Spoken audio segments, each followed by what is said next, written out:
Price the Lord. ஆண்டவராகிய இயேசு கிறிஸ்துவின் நாமத்தில் உங்கள் அனைவரையும் வாழ்த்துகிறேன், வரவேற்கிறேன். கர்த்தர் உங்களை ஆசீர்வதிப்பாராக. இந்த ஆறுதலும் மாறுதலும் நிகழ்ச்சி உங்களுக்கு பிரயோஜனமாக ஆசீர்வாதமாக இருக்கிறது என்பதை நாங்கள் கர்த்தருக்குள் நம்புகிறோம், விசுவாசிக்கிறோம். உங்களுடைய ஜெப தேவைகள், உங்களுக்கு ஆலோசனை வேண்டும் என்று சொன்னால் இல்லை கொடுக்கப்படுகிற நம்பருக்கு நீங்கள் தாராளமாக நீங்கள் கால் பண்ணுங்கள். உங்களுக்காக ஜெபிக்கப்படும், ஆலோசனை கொடுக்கப்படும். ஆண்டவருடைய நாமத்துக்கு மகிமை உண்டாகட்டும். கொஞ்ச நேரம் உங்களுடைய சிந்தைகளை கர்த்தர் பேச போகிற வார்த்தைக்கு நீங்கள் செவி கொடுக்கும்படி நான் தயவாய் கேட்கிறேன். கர்த்தர் தொடர்ந்து உங்களோடு கூட பேசுவாராக. ஆண்டவர் நம்மோடு கூட பேசும்படிக்கு ஒரு சிறிய ஜெபத்தை நாம் ஏறெடுக்கலாம். கிருபை நிறைந்த தேவனே, இயேசு கிறிஸ்துவின் நாமத்தில் உம்முடைய சமூகத்திலே வருகிறோம். இந்த ஆறுதலும் மாறுதலும் நிகழ்ச்சியிலே கர்த்தருடைய வார்த்தையை கேட்பதற்காக ஆங்காங்கே இந்த தொலைக்காட்சிக்கு முன்பதாக குடும்பமாய் உட்கார்ந்துருக்கிறாங்க. ஆண்டவரே, ஃபோன் மூலமாக, யூடியூப் மூலமாக இதை பார்த்து கொண்டிருக்கிறாங்க. தேவனுடைய மன்னா வார்த்தை வெளிப்படட்டும் என்று சொல்லி ஜெபிக்கிறேன். அப்பிரயோஜனமான உம்முடைய கடமை மாத்திரம் செய்கிறேன். நான் சிறுகவும் நீர் பெருக போறதுக்காய் ஸ்தோத்திரம். கிருமை பொருந்தின வார்த்தைகளை கர்த்தர் அனுப்பும். இயேசுவின் நாமத்தில் ஜெபிக்கிறோம் நல்ல பிதாவே. ஆமேன், ஆமேன். Praise the Lord. இன்றைக்கு ஒரு சங்கீத பகுதியை நாம் தியானிக்க போகிறோம். அதிலிருந்து ஒரு ஆவிக்குரிய அர்த்தங்களை நாம் கற்றுக்கொண்டு அதை நம்முடைய வாழ்க்கையில் அபியாசப்படுத்த தேவ சமூகத்தில் ஜெபிக்கலாம்.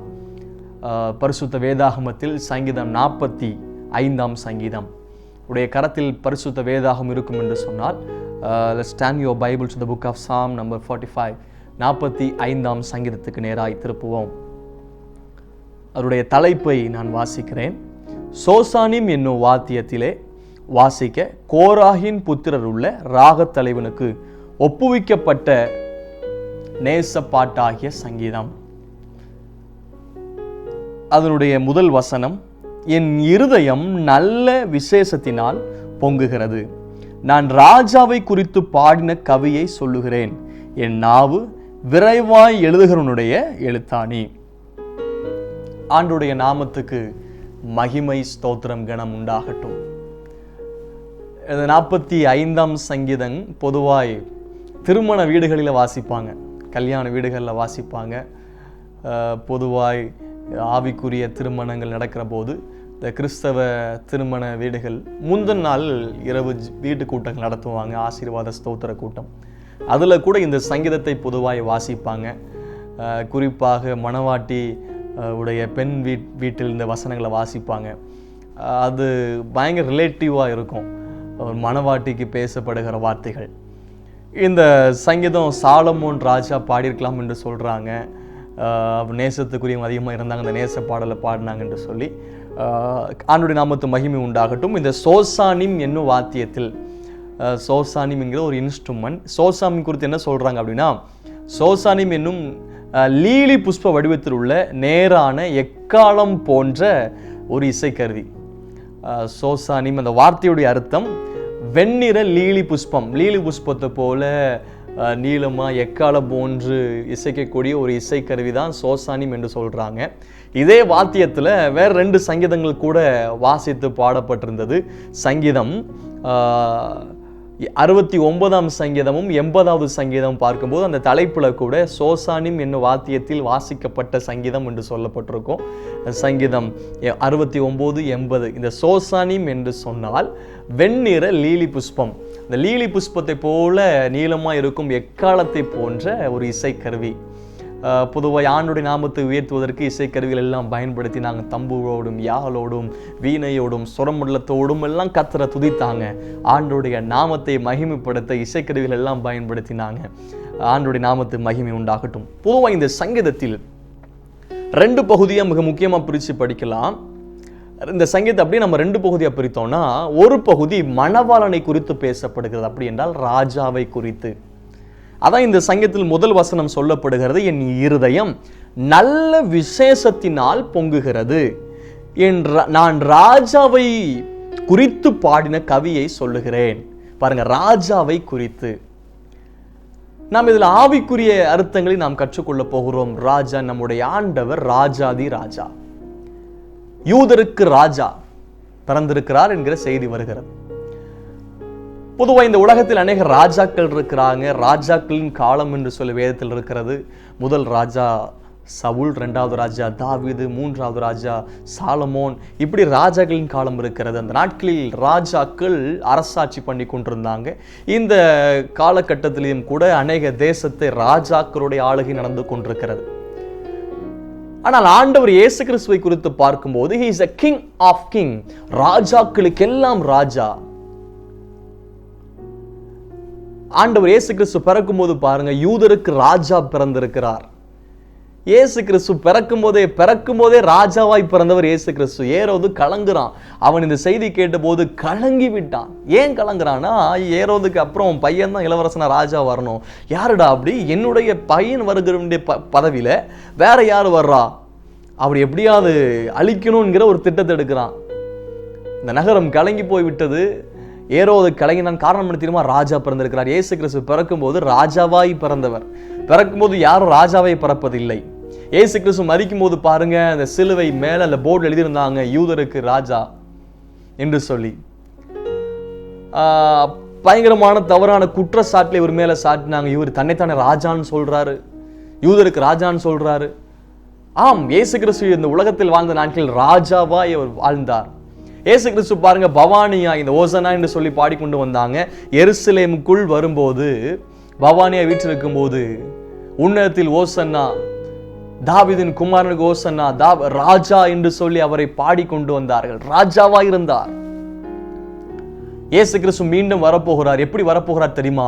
ராஜாதி ராஜாவாய் ஆளுகை செய்கிற தேவனாய் மீண்டும் அவர் இந்த பூமிக்கு வரப்போகிறார். இயேசு ராஜா. பாருங்க, இந்த சங்கீதக்காரன் இந்த சங்கீத குறித்து என்ன சொல்றாங்க அப்படின்னா, பொதுவாய் அநேகருக்கு சில டேலண்ட்ஸ் கொடுக்கப்படும், தாளந்துகள் கொடுக்கப்படும்.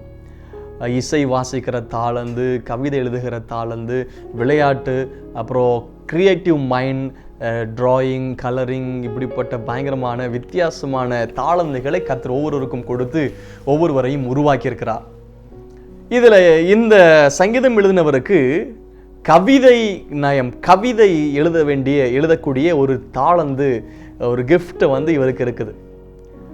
பொதுவாக இப்படிப்பட்ட டேலண்ட்ஸ் இருக்கிறவங்க தேவநாமத்தின் மகிமைக்காய் பயன்படுத்தணும், தேவனை முன்னிட்டு பயன்படுத்தணும், அதை வாசிக்கிறவங்களுக்கு தேவனை குறித்து அறிந்து கொள்ளத்தக்க அளவிற்கு பயன்படுத்தணும். அது இந்த பகுதியிலிருந்து கற்றுக் கொடுக்குறோம். பாருங்க, நல்ல விசேஷத்தினால் பொங்குகிறத கிரியேட்டிவ் மைண்ட் எப்படி வரும் தெரியுமா? அந்த டேலண்ட்ஸ்லாம் எப்படி ரிவீல் ஆகும், எப்படி வெளிப்படும் அப்படின்னா, நல்ல விசேஷத்தினால் பொங்கும் போது ராஜாவை குறித்து பாடின கவியை சொல்லுகிறேன். அப்புறம் பாருங்க, என் நாவு விரைவாக எழுதுனுடைய எழுத்தாணி, அந்த கவிதை அப்படி எழுதுறாரு நாவால சொல்லிட்டு. ஆண்டுடைய நாமத்துக்கு மகிமை உண்டாவதாக. இதுல முதல் பகுதி ராஜாவை குறித்து. அப்படி என்றால் மணவாளன், ஆண்டவர் இயேசு கிறிஸ்து மணவாளன் என்று சொல்லி அழைக்கப்படுகிறார். ஏனென்றால் ஒரு நித்திய கல்யாணம் விருந்து ஒன்று இருக்கிறது. ஆண்டவர் இயேசு கிறிஸ்துடைய வருகைக்கு பின்பதாக ஆகாயத்தில் நடக்க போகிற கல்யாண விருந்து என்று சொல்லி நாம் பார்க்கிறோம். ஆட்டுக்குட்டியானுடைய கல்யாணம் வந்தது, மனைவி தன்னை ஆயத்தப்படுத்தினாள் என்று சொல்ல கேட்டேன். அப்போ நித்திய கல்யாணம் ஒன்று இருக்கிறது. மணவாட்டி யார்? மணவாட்டி யார் என்று சொன்னால், தன்னுடைய சுய இரத்தத்தை சிந்தி சம்பாதித்த சபை. அப்படி என்றால் ஒவ்வொரு தனி நபரும், ரட்சிக்கப்பட்ட ஒவ்வொருவரும் அவர்கள் சபை. கட்டிடம் என்பது சபை அல்ல. புதிய ஏற்பாட்டு காலத்தில் நாமே தேவனுடைய ஆலயமா இருக்கிறோம். We are the temple of God and we are the church of God. That's what we are, the bride for Jesus Christ. அவருக்கு நாம் தான் மணவாட்டியா இருக்கிறோம்.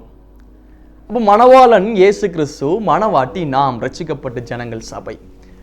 வசனம் 1 முதல் 8ஆம் வசனம் வரைக்கும், வசனம் 1ஆம் வசனத்திலிருந்து 8ஆம் வசனம் வரைக்கும் மணவாளன், அதாவது ராஜாவை குறித்து பாடப்படுகிறது. வசனம் 9 முதல் 16 வரைக்கும் மணவாட்டியை குறித்து பேசப்படுகிறது.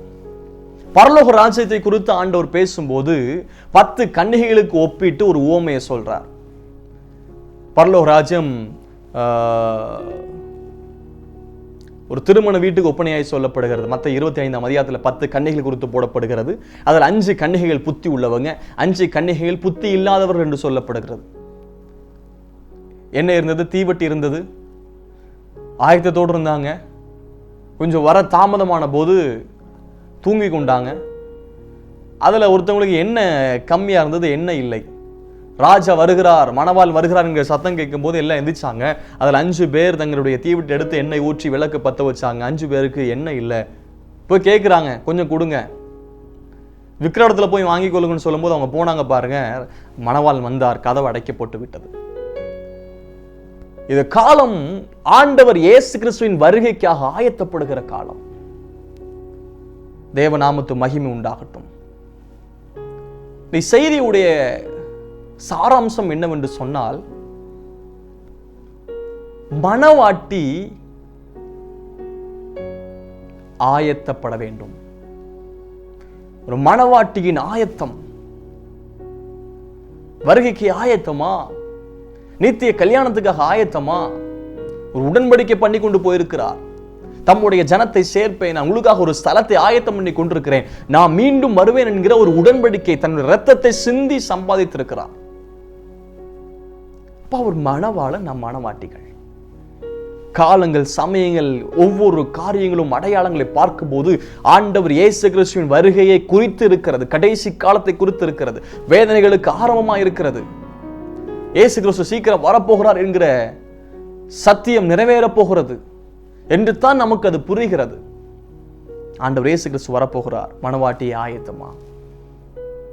ஆயத்தப்படு, ஆயத்தப்படுத்து. நோடுக்கிற கூட்டத்தினை ஆயத்தப்படுத்து என்று வசனம் இருக்கிறது. Be prepared to meet thy God. தேவனை சந்திக்க ஆயத்தப்படு என்று இருக்கிறது. இந்த சங்கீதத்தில் பாருங்க, வரப்போகிற மணவாளனாகிய கிறிஸ்துவை பற்றி பாடப்படுகிறது. இயேசு கிறிஸ்துவை மையமாக வைத்து தீர்க்க தரிசனமாக பாடப்பட்டிருக்கலாம் இந்த சங்கீதம். ஏன் சொல்றோம் அப்படின்னா, இதுல வசனம் 7ஆம் வசனம் பாருங்க. சங்கீதம் 45 7ஆம் வசனம், நீர் நீதியை விரும்பி அக்கிரமத்தை வெறுக்கிறீர், ஆதலால் தேவனே உம்முடைய தேவன் உமது தோழரை பார்க்கில் உம்மை ஆனந்த தைலத்தினால் அபிஷேகம் பண்ணினார்.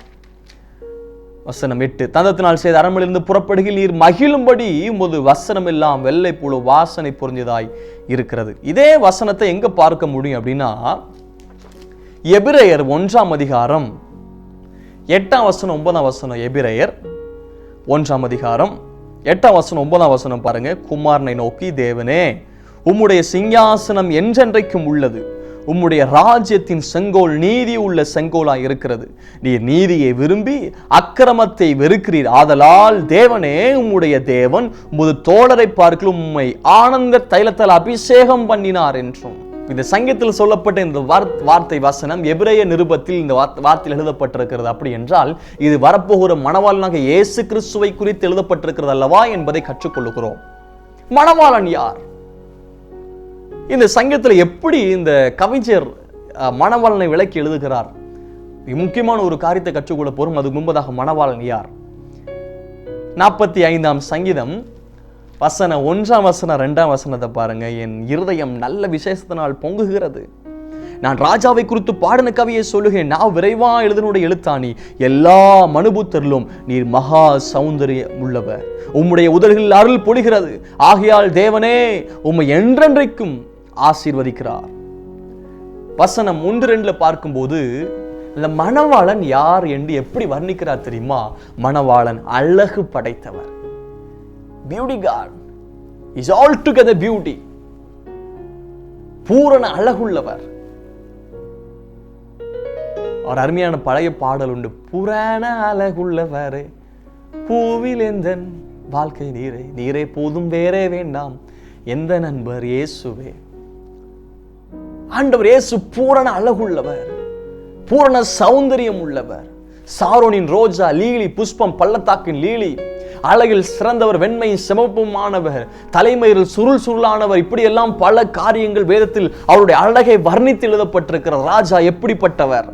இங்க ராஜாவை குறித்து சொல்றாரு, நீர் மகா சௌந்தரியம் உள்ளவர், சோ பியூட்டி. உம்முடைய உதடுகளில் அருள் பொழிகிறது. அவருடைய வார்த்தை உதடுகளில் அப்படின்னா அவருடைய உதடுகளில் வருகிற வார்த்தையில் அருள், ஆசீர்வாதங்கள், பிளஸிங்ஸ் flowing, அது வருகிறதாம் ஆசீர்வாதங்கள். அவருடைய உதடு அவ்வளவு அழகா இருக்கிறது. ஆகையால் தேவனும் என்றென்றைக்கும் ஆசீர்வதிக்கிறார். ஆண்டவருடைய நாமத்து மகிமை உண்டாகட்டும். அப்போ அந்த மணவாளன் யார்? அழகு படைத்தவர். நம்முடைய மணவாளன் ராஜா அழகுள்ளவர். அழகு என்று சொல்லப்படும் போது வெளிப்பிரகாரமான அழகு இல்ல, உள்ளான அழகு, பரிசுத்தம். நித்திய நாளாய் பரிசுத்தம் அலங்காரமா இருப்பதாக, பரிசுத்த அலங்காரத்தோட கர்த்தரை தொழுது கொள்ளுங்கள். Worship the Lord, the beauty of the holiness. இந்த அழகு எதை காண்பிக்கிறது? பரிசுத்தம். ஆண்டவர் இயேசு கிறிஸ்துவை குறித்து வேதம் சொல்லப்படுகிறது, நான் பரிசுத்தர் ஆகையால் நீங்களும் நடக்க எல்லாவற்றிலும் பரிசுத்தராயிருங்கள். பரிசுத்தர் என்று சொல்லி அழைக்கப்படுகிறது ஒரே ஒருவர் மட்டும்தான், நம்முடைய ஆண்டவராக இயேசு கிறிஸ்து மட்டுமே. இந்த உலகத்தில் பரிசுத்தம் உள்ளவர் அவர் ஒருவர் மட்டுமே. இந்த உலகத்தில் யாரும் பரிசுத்தமானு சொல்ல முடியாதுங்க. ஆண்டவர் இயேசு கிறிஸ்து இந்த உலகத்தில் மனிதனாயிருந்தார். பாவம் இல்லாதவராய், பாவம் செய்யாதவராய், பாவம் அறியாதவராய் வாழ்ந்தவர். அவர்கிட்ட ஒரு குற்றத்தையும் காணேன்னு சொன்னாங்க. யூதாஸ்கார் இது காட்டி கொடுத்தாங்க. யூதாஸ்காரத்துல கடைசியில மனசாவப்படுறாரு, குற்றமில்லாத ரத்தத்தை நான் காட்டி கொடுத்துட்டேன். பிலாத் சொல்றாரு, ஒரு குற்றம் இல்லை. கடைசியில் ஒரு போர் சேவர் சொல்றாரு, மெய்யாகவே நீதிபரர், பாவம் இல்லாதவருங்க. அவ்வளவு அழகுள்ள தேவன். யோவான் அப்போஸ்தலன் 1ஆம் அதிகாரத்தில் பார்த்தீங்கன்னா பத்மு தீவில் நாடு கடத்தப்பட்டிருக்கிறது. ஆனால் ஆண்டவரை கவனிக்கிற ஆவிக்குள்ளாக்கப்பட்டு ஆண்டவர் அப்படியே பார்க்கிறார் இயேசு கிறிஸ்துவை. உடைய முகம் பிரகாசமா இருக்குது, வெண்கலம் போன்ற பாதம் உடையவர், இருபுறம் கருக்குள்ள பட்டயத்தை கையில் ஏந்தினவர், 7 நட்சத்திரத்தை கரத்தில் உடையவர், அக்கினி ஜோலை போன்ற கண்கள் உடையவர். அப்படி ஒரு அழகை குறித்து வர்ணிக்கிறார். மணவாள் யார் தெரியுமா? அழகுள்ளவர், பரிசுத்தம் என்கிற அழகுள்ளவர், அபிஷேகம் என்கிற அழகுள்ளவர், உதடுகள் என்று சொல்லப்படும் போது அருள் நிறைந்த வாக்குகள், பரிசுத்தம் நிறைந்த வார்த்தைகள் உள்ள அழகுள்ளவர். அந்த மணவாளன் விரும்புகிற காரியம் மணவாட்டியும் அதே போன்று பரிசுத்த அலங்காரத்தோடு அழகோடு இருக்க வேண்டும் என்பதை விரும்புகிறார். முதலாவது ராஜா அழகு படைத்தவர். இரண்டாவது மணவாளன் யார்? வசனம் 3ஆம் வசனம் முதல் 5ஆம் வசனம் வரைக்கும் பாருங்க. சௌரியவானே, உமது மகிமையும் உமது மகத்துவமும் உம்முடைய பட்டயத்தின் உம்முடைய அறையில கட்டி கொண்டு சத்தியத்தின் நிமித்தம் நீதியின் கூடிய சாந்தத்தின் நிமித்தம் உமது மகத்துவத்தில் ஜெயமாக ஏறி வாரும். வலதுகரம் பயங்கரமானவளை உமக்கு விளங்க பண்ணும்.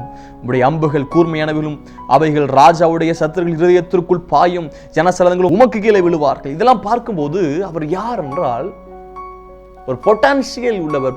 இஸ் a God, Almighty, சர்வ வல்லமர் என்பதை இதிலிருந்து கற்றுக்கொள்கிறோம். சௌரியவானே, உமது மகிமையும் மகத்துவமுடைய உம்முடைய பட்டயத்தை, மகத்துவம் உள்ளவர், மெஜஸ்டிக் காட், மைட்டி காட். இதிலிருந்து என்ன கற்றுக்கொள்கிறோம் என்றால் ஆற்றல் பெற்றவர், ஆற்றல் பெற்றவர், சர்வ வல்லவர், ராஜாதி ராஜா, ராஜாக்களுக்கெல்லாம் ராஜா, பூமியின் சகல ஜனங்களை தேசங்களை ஆளுகை செய்கிறவர், அவர் ஆளுகை நிறைந்தவர், ஆற்றல் பெற்றவர் என்பதை மணவாளை குறித்து கற்றுக்கொள்கிறோம். அடுத்தது வசனம் 6 முதல் 9 வரைக்கும் வாசிக்கும் போது, வசனம் 6ஆம் வசனம் முதல் 9ஆம் வசனம் வரைக்கும், தேவனே முது சிங்காசனம் என்றென்றும் உள்ளது, முது ராஜ்யத்தின் செங்கோல் நீதியுள்ள செங்கோலாய் இருக்கிறது. ஏற்கனவே 7-8 வசனத்தை வாசித்தோம். இதுல பார்க்கும்போது ராஜ்ய பாரத்தை குறித்து, ஒரு அரசாட்சியை குறித்து நாம் கற்றுக்கொள்கிறோம். தேவனே உடைய சிங்காசனம், சிங்காசனம், நியாயாசனம், சிங்காசனத்தில் வீற்றிருக்கிற கர்த்தர். 24 மூப்பர்களும் திரளான தூதர்களும் அவர் முன்பதாக வணக்கமாய் விழுந்து சிங்காசனம் முன்பதாக. அப்படி என்றால் ஆளுகை புரிகிறவர், அரசாட்சி புரிகிறவர். ராஜா யார்? ராஜாவை எப்படி வர்ணத்தில் எழுதுகிறார்? மணவாளன் யார் தெரியுமா? மணவாளன் சகலத்தையும் ஆளுகை செய்கிறவர், சோவரின் காட். பூமியும் உலகமும் அது நிறைவும் எல்லாம் கர்த்தருடையது. சகலத்தையும் ஆளுகை செய்கிறவர். உம்முடைய செங்கோல் நீதி உள்ள செங்கோலாக இருக்கிறது, நீதி உள்ள நியாயாதிபதி, ஒரு அரசாட்சி, நீதி உள்ள அரசாட்சிங்க. அநீதியான அரசாட்சிகள் தேசத்தில் நடந்து கொண்டிருக்கிறது. ஆனால் தேவனை குறித்து எழுதப்படுகிறது ராஜா யார் தெரியுமா? நீதி உள்ள அரசாட்சி நிறைந்தவர். அது மாத்திரமல்ல, நீ நீதியை விரும்பி அக்கிரமத்தை வெறுக்கிறீர், அதனால் தேவனுடைய உம்முடைய தேவன் உமது தோழரை பார்க்கலாம் உம்மை ஆனந்த தைலத்தில் அபிஷேகம் பண்ணார். அபிஷேகத்தால் நிறையப்பட்டிருக்கிற ஒரு ஆட்சி. அதுக்கப்புறம் பாருங்க, தனத்தினால் செய்த அரண்மனையிலிருந்து புறப்படுகளின் மகிழும்படி உங்களது வஸ்திரம் எல்லாம் வெள்ளை போலவும் சந்தனம் இவருடைய வாசனை புரிந்துதான் இருக்கிறது. அரண்மனையிலிருந்து வருகிறார். அவன் மணவாளன் யார்? அரசாட்சி செய்கிறவர், நீதியை விரும்புகிறவர், அக்கிரமத்தை வெறுக்கிறவர் மணவாளன் குறித்து எழுதுகிறார். அதுக்கப்புறம் கடைசி பகுதி மணவாளன் யார் என்று சொன்னால் 10ஆம் வசனத்திலிருந்து கடைசி வரைக்கும் பார்க்கும்போது, உமது நாய்க்குள்ளே அரசரின் குமார்த்திகள் உண்டு, ராஜஸ்ரீ ஒப்பிரின் தங்கம் அணிந்தவளாய் உமது வலது பார்சலில் இருக்கிறாள். இப்பதான் மணவாட்டி குறித்து எழுதப்படுகிறது. அலங்கார மணவாட்டியை கொண்டவர், அலங்கார மணவாட்டியை கொண்டவர். இந்த வார்த்தை கேட்டுக்கொண்டிருக்கிற எனக்கு அருமையான தெய்வ ஜனமே, இந்த சங்கீதத்திலிருந்து ஆண்டவர் இயேசு கிறிஸ்துவை மணவாளனுக்கு ஒப்பிட்டு பேசப்படுகிறதை கற்றுக்கொண்டோம். அவர் யார்? அழகு படைத்தவர். வசனம் 3:2 பார்த்தோம். வசனம் 3 முதல் 5 வரைக்கும் பார்க்கும்போது அவர் யார் தெரியுமா?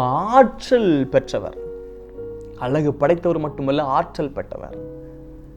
3வது வசனம் 6 முதல் 9 வரைக்கும் பார்க்கும்போது அரசாட்சி, ruling and controlling, who have authority, அதிகாரம், ஆளுகை, அரசாட்சி புரிகிறவர் இந்த ராஜா. அதுக்கப்புறம் இந்த ராஜாவை குறித்து எழுதும்போது அலங்கார மணவாட்டியை கொண்டவர். இப்போ இப்படிப்பட்ட மணவாளனுக்கு மணவாட்டியாய் மாற வேண்டுமே. மணவாட்டி யார்? அவருடைய இரத்தத்தை சிந்தி சம்பாதிக்கப்பட்ட ஒவ்வொருவரும்.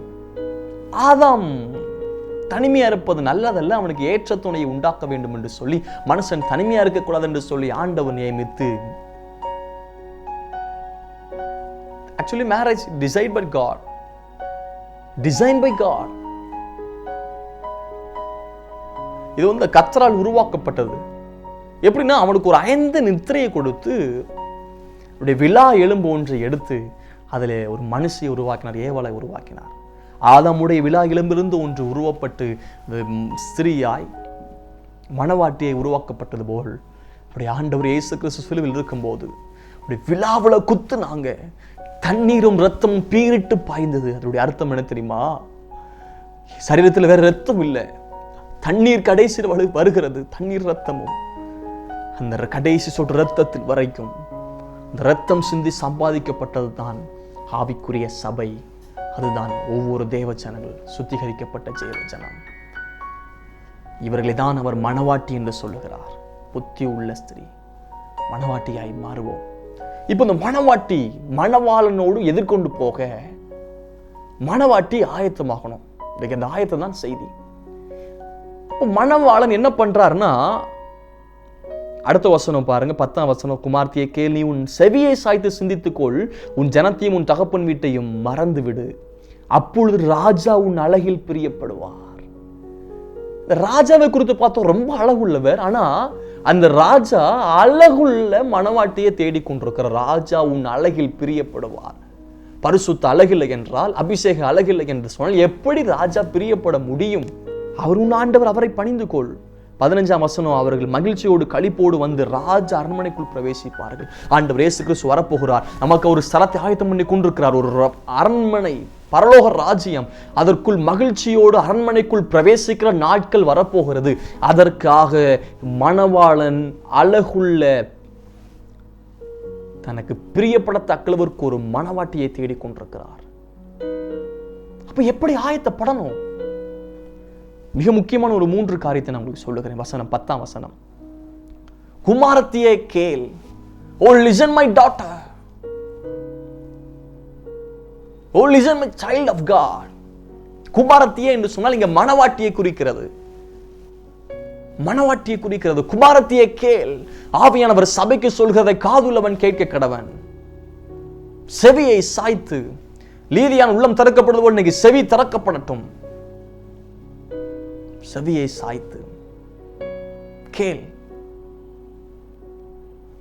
3 காரியம் சொல்றார். 1, உன் செவியை சாய்த்து, incline your ear. செவியை சாய்க்கணும். சாமுவேலே இன்று ராத்திரி கூப்பிடுறாரு. அவருக்கு யாருன்னு தெரியல. ஏலிட்டு போய் கேட்கிறார், ஐயா கூப்பிட்டீங்களா? இல்லப்பா. திரும்ப ஒரு சத்தம் வைக்கிறது, சாமுவேலே ஐயா கூப்பிட்டீங்களா ஐயா? அப்போ சொல்றாரு, ஒரு இதில் ஆண்டவரா இருக்குமோ, இனி கூப்பிட்டா சொல்லும்படின்னு கேட்கிறேன்னு சொல்லு. உங்கள்கிட்ட சாமுவேலே சாமுவேலே. சாமுவேல் சின்ன வயசுல தேவாலயத்தில் வளர்றாங்க, சின்ன பையன். ஒருவேளை ஆண்டவருடைய சத்தம் அதிகமாக கேட்டு பழக்கம் இல்லாட்டாலும் ஏழி சத்தம் தெரியுமே. இப்போதான் சின்ன பிள்ளைகளுக்கு பாருங்க, சின்ன குழந்தைகளுக்கு கூட பிறந்து சில மாசம் இருக்குங்க, அப்பா அம்மாவுடைய சத்தத்தை அதுக்கு தெரியுது. இந்த சத்தம் கேட்டவுடனே சிரிக்குதுங்க. பால் மறந்ததுக்கு அப்புறம் சின்ன பையனாவே தேவாலயத்தில் விட்டாங்க அப்படின்னா ஏழி சத்தம் தெரிஞ்சிருக்கணும். நைட்டு தூங்கும் போது கூட சத்தம் கேட்கும் போது ஐயா ஏழியே கூப்பிட்டீங்களான்னு கேட்கிறான். அப்படின்னா தன் செவி எப்படி சாய்ந்திருக்கிறார் பாருங்க. ஆரம்பத்துல தேவ சத்தமும் தெரியல, இன்னைக்கு மனசு சத்தமும் தெரியல. அதே போல இன்னைக்கு பாஸ்டர் சத்தமும் என்னன்னு தெரியல, ஆண்டோடைய சத்தம் என்னன்னு தெரியல. இன்னைக்கு குழம்பி போயிருக்கிறோம், நம்முடைய செவியை சரியாய் சாய்க்க மறந்திருக்கிறோம். செவி சாய்த்து முதல் காரியம் நம்முடைய காது. நம்முடைய காது நீங்க அநேக பிரச்சனை இப்படிதாங்க காரணம். சரியாய் கேட்க மாட்டேங்கிறோம், எதையோ கேட்டு எதையோ பண்ணிட்டு இருக்கிறோம். செவியை சாய்ங்க. ரெண்டாவது, சிந்தித்துக்கொள். செவி சாய்க்கிறது மட்டுமல்ல, எது சரி, எது தவறு, எது உண்மை, எது நீதி, நன்மை தீமை எது என்று சொல்லி சிந்திக்கணும். எங்கள் தாத்தா அதிகமாக சொல்லுவாங்க, சிரிக்கக்கூடாது சிந்திக்கணும் அப்படின்பாங்க. மூன்றாவது, மறந்து விடு. இந்த 3 காரியத்தை குடும்பத்தில் நீங்கள் பயன்படுத்தி பாருங்க, எந்த பிரச்சனையும் வராதுங்க. கேட்கும்போது வந்து கேட்கறதுக்கு தீவிரமாக இருக்கணும்னு வேதம் இருக்குது. பல காரியத்தை கேட்குறோம், கேட்ட உடனே சிந்திக்கணும். தேவையில்லாத மறந்துடணும். சிந்திக்கிறத மட்டும் ஆவியங்களோடு கூட பேசுகிறார். மனவாட்டி எதை சிந்திக்க வேண்டும்? எல்லா பாவம் ஏற்படுகிற சிந்தை தாங்க. பார்க்க ஆள் டிப்டாப்பா இருப்பாங்க, பரிசுத்தவான் மாதிரி. ஆனால் ஒவ்வொருடைய சிந்தை இன்னைக்கு கரெக்டாகி போயிருக்குது. லூசிபருடைய சிந்தை கரெக்டாக போச்சுங்க. சிந்தையில யோசித்தான், பெருமையான மேட்டுமையான சிந்தை. நான் அவருக்கு மேலே ஏறுவேன், ஆரம்பை கூட்டத்து மேலே ஏறுவேன், சிங்காசனில் வீற்றிருப்பேன். சிந்தையில் இன்னைக்கு தவறுகள் ஓடிக்கொண்டிருக்குது. ஆண்டவரே என்னை சிந்தை சுத்திகரியும். நம்முடைய சிந்தை செய்த தவறுக்காக அவர் தலையில் முற்கிடம் சூட்டப்பட்டார். நம்முடைய சிந்தை எப்படிப்பட்ட சிந்தையா இருக்கணும்? பிலிப்பு சபைக்கு பவுல் எழுதுகிறார். பிலிப்பியர் 4ஆம் அதிகாரம் 8ஆம் வசனம். ஆண்டவர்கிட்ட கேட்போம், இந்த மாதிரி அனுபவத்தை எனக்கு தாரும் ஆண்டவர். கடைசியாக சகோதரரை, உண்மை உள்ளவைகள் எவைகளோ, ஒழுக்கம் உள்ளவைகள் எவைகளோ, நீதி உள்ளவைகள் எவைகளோ, கற்புள்ளவைகள் எவைகளோ, அன்புள்ளவைகள் எவைகளோ, நற்கீர்த்தி உள்ளவைகள் எவைகளோ, புண்ணியம் எதுவோ, புகழ் எதுவோ, அவைகளையே சிந்தித்துக் கொண்டிருங்கள். நன்மை, புகழ், நீதி, உண்மை, நற்கீர்த்தி உள்ளவைகள், இவைகளையே சிந்தித்துக் கொண்டிருங்கள். சிந்தனை முக்கியம். பின்ன உள்ள செய்தி, ஆண்டவர் இயேசு கிறிஸ்து மணவாளன். அவர் அழகு படைத்தவர், ஆற்றல் பெற்றவர், அரசாட்சி புரிகிறவர், அழகான அலங்கார மணவாட்டி உடையவர். இந்த அலங்காரமான மணவாட்டியாய் மாறுவதற்கு நாம் செவியை சாய்க்க வேண்டும். 2வது, சிந்திக்க வேண்டும். 3வது, தேவையில்லாத காரியத்தை மறந்து விட வேண்டும். இப்பொழுது ராஜா நம்முடைய அழகில் பிரியப்படுவார். ஆயத்தத்துக்கு இந்த 3 காரியத்தை வாழ்க்கையில் அபியாசப்படுத்த ஆண்டவர்கிட்ட கேளுங்க. ஒருவேளை சரியாய் செவி சாய்க்கல, என்னுடைய சிந்தை கரெக்டாக போயிருக்குது என்று சொன்னால் ஆண்டவரிடத்தில் கேளுங்க. ஜெபிக்கலாமா? அன்பின் பரலோக பிதாவே, இயேசுவின் நாமத்தில் ஜெபிக்கிறோம். ஆண்டவரே, நீர் மணவாள, நாங்கள் மணவாட்டிகள். கர்த்தர் பேசின வார்த்தைக்காய் ஸ்தோத்திரம். ஆண்டவரே, உண்மைத்தான், எங்களுடைய சிந்தை எல்லாம் இன்றைக்கு கெட்டு போயிருக்கிறது. வீணான சிந்தை, இச்சையான சிந்தை, சிந்தையில் இன்னைக்கு தவறான காரியம், மேட்டுமையான சிந்தை, பாவ சிந்தை, பொருளாசையான சிந்தை. இந்த சிந்தையை கர்த்தர் மாற்றும். உண்மை உள்ளவைகளை, நீதி உள்ளவைகளை, புண்ணியம் எதோ, ஒழுக்கமானவை எதுவோ, அன்புள்ளவை எவையோ, நற்கீர்த்தி உள்ளவை எவையோ, இதையே சிந்திக்க கிருபை தாரும். ஆண்டவரே, ராஜா எங்களுடைய அழகில் பிரியப்படத்தக்க அளவிற்கு எங்களை மணவாட்டியாய் மாற்றும். மணவாளனுக்கு எதிர்கொண்டு போக மணவாட்டியாய் எங்களை மாற்றுவீராக. இந்த வார்த்தை கேட்ட ஒருவரையும் கர்த்தர் ஆசீர்வதியும். இயேசுவின் நாமத்தில் ஜெபிக்கிறேன் நல்ல பிதாவே. ஆமென், ஆமென். God bless you. Praise the Lord.